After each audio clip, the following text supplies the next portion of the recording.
And here we go. The following Zoom session is being recorded and will appear later today on my YouTube channel, Math with Mayo. Therefore, when you participate in the Zoom meeting, if you do not wish for your picture or your name to be made public, please leave the video off and use an alias name. If you have questions during the meeting but do not wish to speak, email me at bmail@ybcc.edu and I'll respond as soon as I can.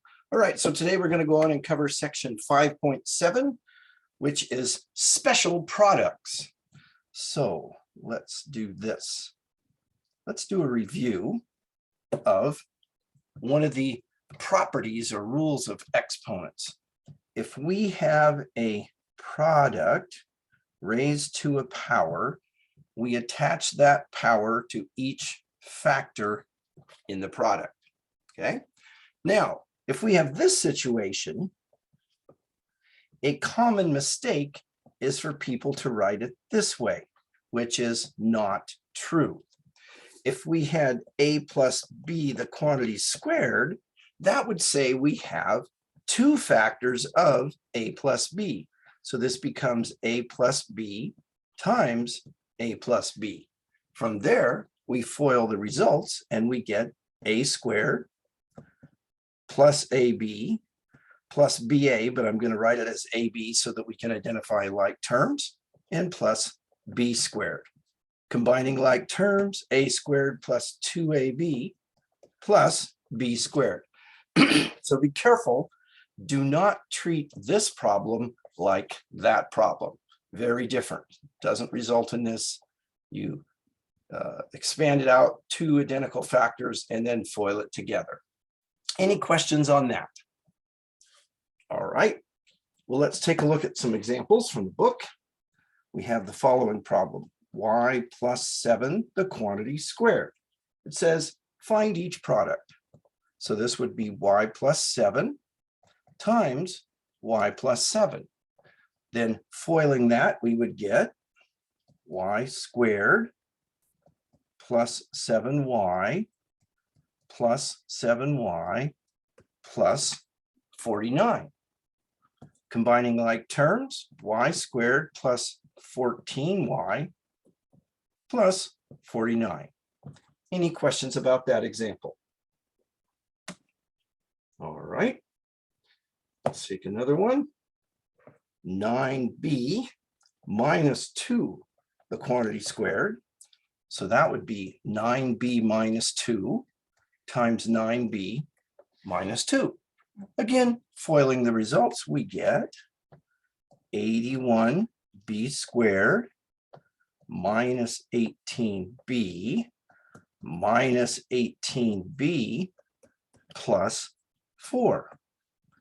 Combining like terms, 81b squared minus 36b plus 4. Well, let's see, let's deal with one with decimals. D plus 0.2, the quantity squared, becomes D plus 0.2 times D plus 0.2. FOILing it, we get D squared plus 0.2 times D plus 0.2 times D plus, now be careful, 0.2 times 0.2 would be 4, but we'd move the decimal point over 1, 2 places, so 0.04. Any questions about what I just did there?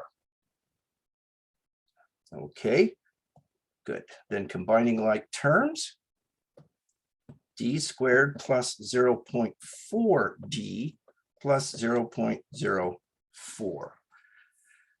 And let's see. Okay, here's another example. C squared plus D squared, the whole thing squared. So this becomes C squared plus D squared times C squared plus D squared, which is C to the 4th power plus plus c squared d squared plus c squared d squared plus d to the fourth power. Combining like terms, we get c to the fourth power plus 2 times c squared d squared plus d to the fourth power. Okay, so far? All right, we'll do one with a fraction. Y minus 5/3 squared is y minus 5/3 times y minus 5/3. So we get y times y is y squared. Y times minus 5/3 is minus 5/3 y. Minus 5/3 times y is minus 5/3 y. And minus 5/3 times minus 5/3 is plus 25/9. Because remember, when you're multiplying fractions, you multiply straight across. Combining like terms, y squared minus 10/3 y plus 25/9. Now, again, recall that in WebAssign, you don't use mixed numbers. So don't take this and change it to what, -3 1/3, or this and change it to 2 7/9. Leave it as the fraction. Reduce it if possible, but don't change it into a mixed number. All right, now, so those are the cases where we have what we call a perfect square trinomial. That is 2 identical factors. 0 squared equals 0, 1 squared equals 1, 2 squared equals 4, 3 squared equals 9, 4 squared equals 16, 5 squared equals 25, etc.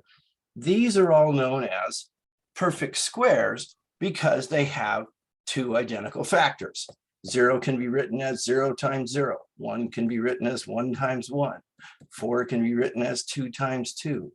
9 can be written as 3 times 3. So again, these are perfect squares because they have 2 identical factors. In fact, let's take it further. This could be written as 0 squared, 1 squared, 2 squared, 3 squared. 16 is 4 times 4, so it could be written as 4 squared. So if you have something like this, that means you have 2 identical factors and you have what's known as a perfect square. Now, let's go back here. This has 2 identical factors. So this is a perfect square, 1, 2, 3 terms, perfect square trinomial. Same thing here. This results in this, which is a perfect square trinomial. Now, there's another case where we don't have 2 identical factors. Instead, we have what's called a conjugate pair. We have 2 factors where we have the sum of 2 quantities times the difference of 2 quantities. So the sum of 2 quantities times the difference of the same 2 quantities in the same order. What happens when we do that?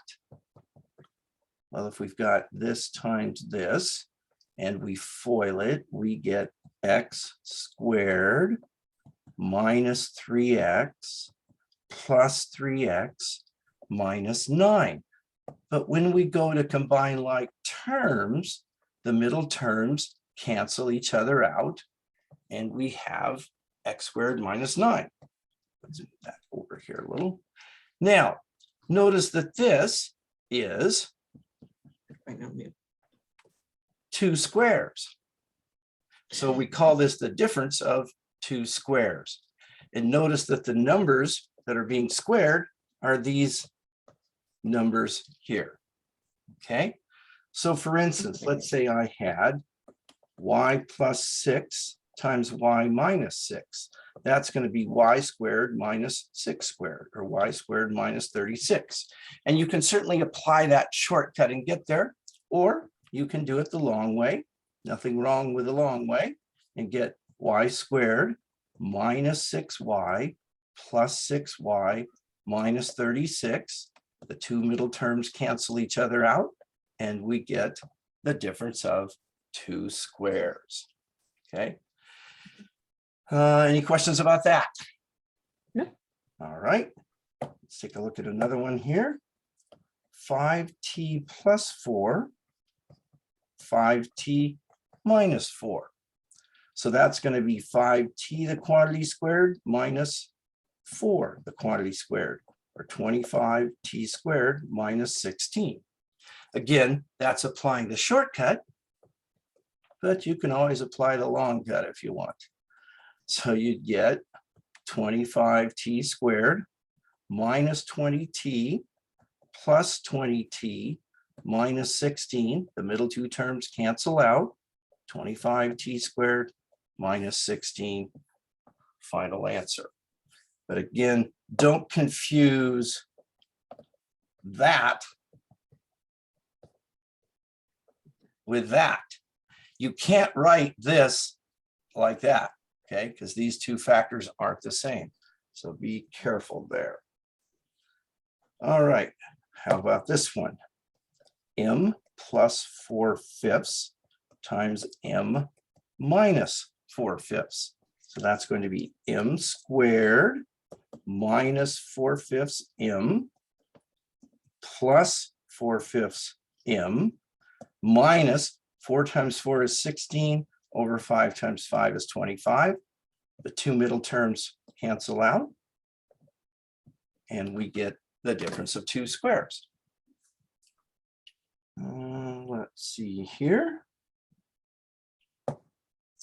0.3 minus 2c squared times 0.3 plus 2c squared. Now, the previous example had the plus and then the minus. This one has the minus then the plus. Does it matter? No, because multiplication is commutative. So this is going to give me what? 0.3 times 0.3, which is 0.09. Remember, moving the decimal point over. And then, let's see, that's plus 0.6 c squared minus 0.6 c squared minus 4 c to the 4th. The middle terms cancel out. 0.09 minus 4 c to the 4th. Let's see here. Okay, now let's see, we've got this situation, x plus 4 the quantity cubed. This is what's known as a perfect cube, 3 identical factors, but we would expand it with 3 identical factors, and then we'll FOIL together the first two, which is x squared plus 4x plus 4x plus 16. But I can combine like terms and get x squared plus 8x plus 16.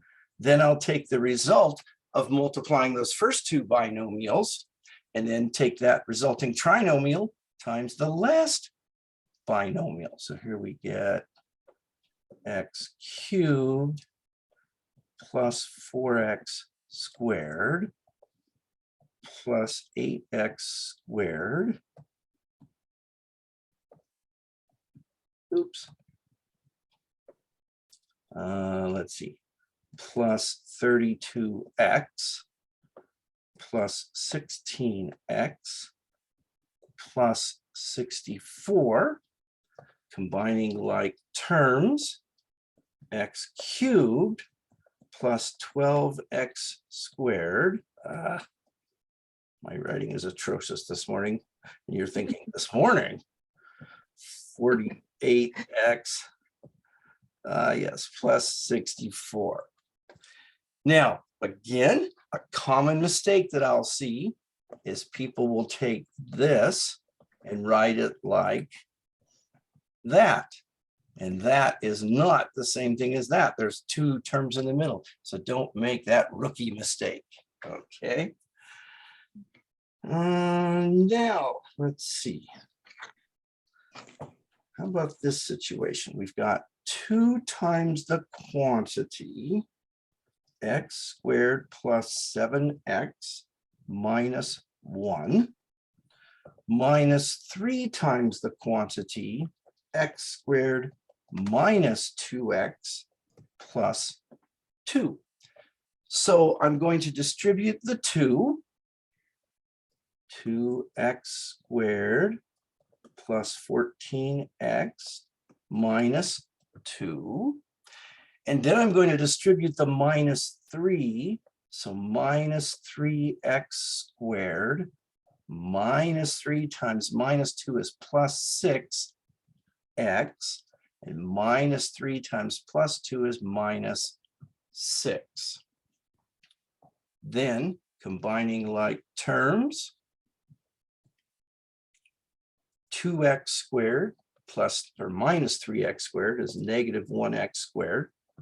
Also, I don't know if I mentioned this before, but technically, if you put the 1 there, it isn't wrong, but WebAssign will mark it wrong. It doesn't recognize that 1 as a coefficient.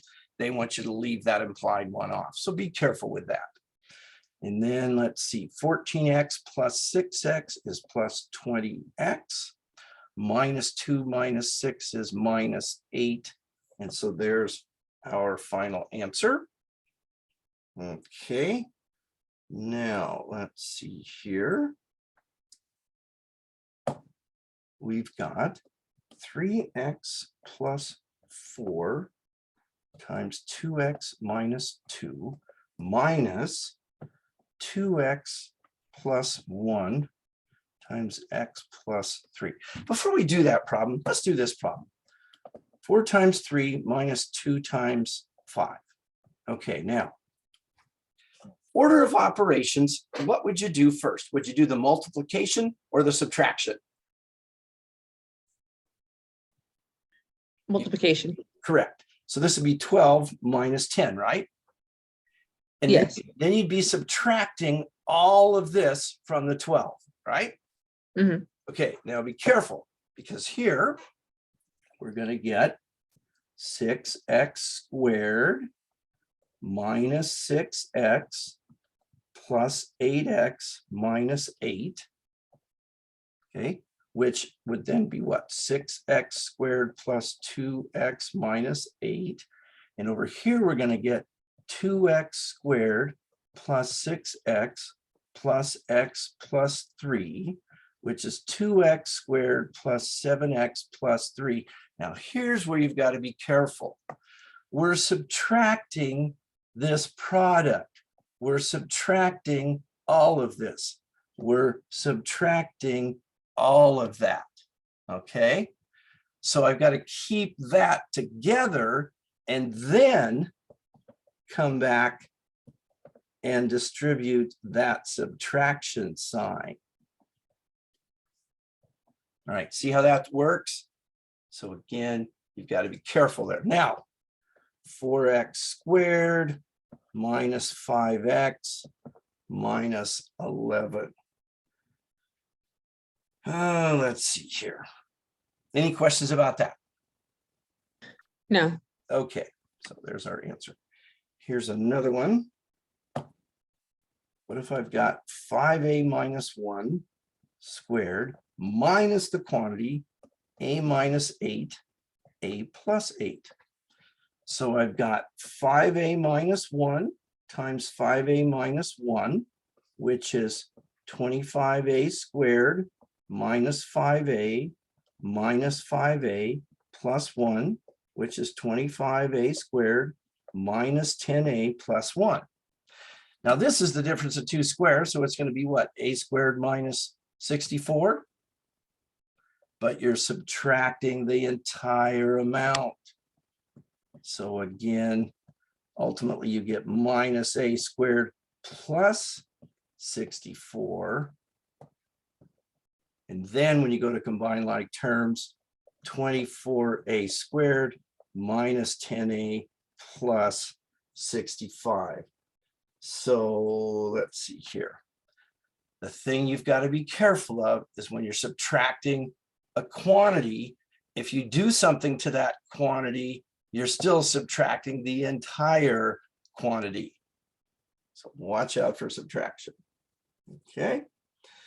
Let's see here. How about this one? Negative 2h times 7h minus 2 squared. Order of operations, you do exponents before other multiplication. So this becomes, oops, negative 2h times 7h minus 2 times 7h minus 2. Now, multiplication is commutative. So I could multiply this in either order. I could take this times this and do that first. Or I could take this times this and do that first. Just depends on what you want to do. What do you want to do? Do you want to do the first two first or the second two first? Oh, she's gone. I've lost her. Oh, well. Okay. So this is going to become, let's see, negative 14h squared plus 4h, all of that times 7h minus 2, which is negative 98h cubed plus 28h squared plus 28h squared minus 8h. Combining like terms, negative 98h cubed plus 56h squared minus 8h. Now, let's see here. If instead I opted to multiply these two together first, I'd get the same result. Let's look at that. Negative 2h, 7h minus 2 squared, negative 2h times 7h minus 2, 7h minus 2. Let's do those two first. So negative 2h times 49h squared minus 14h minus 14h plus 4, negative 2h times 49h squared minus 28h plus 4. Now distribute. Negative 98h cubed plus 56h squared minus 8h. Let's see, does that match that? I think it does. All right. Well, that's all I've got for you for today. So I'll be back at 1:15 with an office hour. Otherwise, we'll see you tomorrow.